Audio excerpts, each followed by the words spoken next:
مشروع خبرها.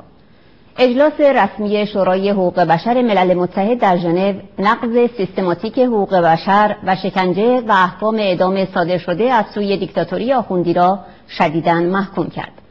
نمایندگان کشورهای اتحادیه اروپا و آمریکا و استرالیا در محکومیت ستم جنسی و قومی و مذهبی و محکومیت سنگسار و احکام قرون وسطایی اعدام حتی در مورد اعضای خانواده‌های مخالفان صحبت کردند.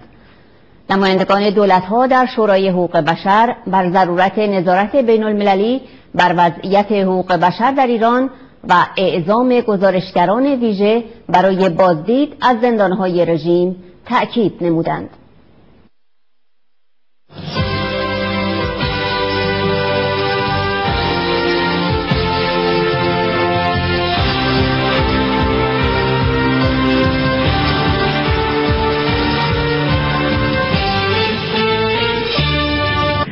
In Iran, we are concerned about continued restrictions on freedom of expression, assembly, and religion.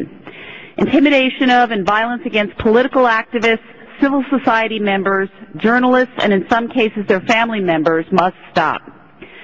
Thousands of individuals have been detained without cause and sentenced without due process.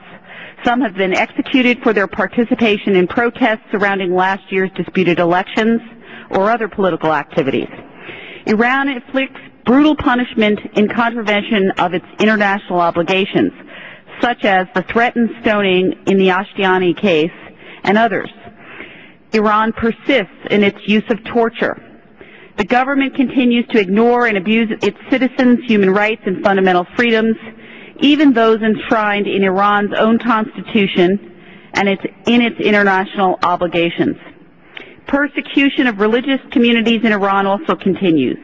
Lack of respect for the rule of law in Iran's judiciary and other government institutions contributes to these abuses.